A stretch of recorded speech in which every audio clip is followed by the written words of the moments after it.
eh, pernah lihat kemasukan jin ya? Pernah lihat orang kemasukan jin? Pernah? Kesurupan. Tapi pernah ibu-ibu bapak mengalami? Ya. Ada satu buku yang ditulis oleh Profesor Dr. Quraisy Shihab, Jin, Iblis, Setan dan Malaikat. Ya, itu nama bukunya. Boleh diklik di internet, ada apa? Jin, Iblis, Setan dan Malaikat. Ada dua penyebab orang kesurupan. Pertama, faktor internal dalam dirinya sendiri, bisa karena kosong dari mengingat Allah, ya, banyak beban, pikiran yang layang-layang, akhirnya ada bagian tertentu yang sensitif dalam diri manusia. Ada tak orang kalau dipegang sedikit ada kajian ada seperti itu kan? Tapi ada yang ditopoknya enak. Itu faktor dari dirinya lemah. Yang kedua, faktor dari luar. Itulah tadi pengaruh jin. Dia masuk karena lemah di dalam, kosong, punya beban yang berat, sering merenung, menghayal-hayal, akhirnya datang jin masuk. Padahal jin itu bisa masuk ke dalam tubuh manusia sampai ke mana aliran darahnya, ya kan? Tapi dia tidak mengganggu. Ada yang mengganggu, ada yang tidak mengganggu. Nah, maka dari itu supaya tidak mengganggu, jangan pernah terputus dari zikrullah, ya kan? Jangan pernah terputus dari zikrullah. Termasuk masuk ke dalam tempat yang kotor sekalipun kayak toilet, ya kan? Nah itu pun harus berlindung kepada Allah, ya kan? Supaya tidak terganggu, gitu ya. Nah kalau paham di situ, ya kan? Maka ada wirid yang perlu di namanya saja wirid itu artinya kan rutin. Kita ada wirid pengajian sekali 5 tahun itu ada wirid. Ya, nah, wirid itu rutin dilakukan setiap Rabu, setiap Sabtu, setiap Ahad, rutin. Ada tidak ada pengumuman karena itu sudah menjadi rutin. Maka itu dirutinkan.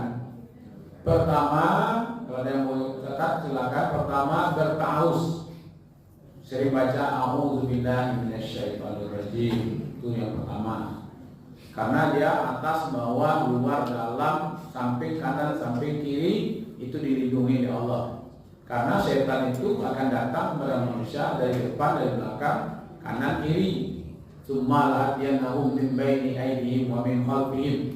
Ya, kami akan datangi manusia itu dari depan, dari belakang, kanan, kiri. Maka itu obatnya bertaus, isti'azah. Yang kedua, baca basmalah. Itu dirutinkan.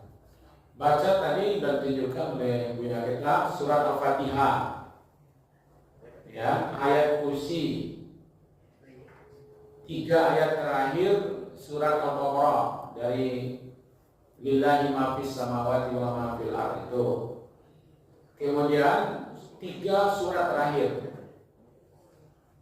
Qul huwallahu ahad, Qul a'udzu birabbil falaq, Qul a'udzu birabbin nas. Kemudian bertahlil sekurang-kurangnya 100 kali. Taus, basmalah, Al-Fatihah, ayat kursi, kemudian 3 ayat yang terakhir, kemudian 3 surat yang terakhir, lalu ditutup dengan kalimat tahlil la ilaha illallah. Itu diwiridkan. Nah, saya ingin meluruskan sedikit cara memahaminya. Tadi kan iblis, setan itu mengganggu manusia karena kosong. Lalu dia mungkin saja karena berat beban kita, dia ingin menolong, membantu. Tetapi sampai di diri kita karena tidak bisa menyatu dengan jin alam berbeda, maka kita jadi penyakit. Maka itu isi yang kosong itu dengan zikir, gitu ya. Isilah yang kosong tadi itu dengan zikir. berzikir. Kalau seandainya kita diganggu oleh jin karena kita selalu berzikir,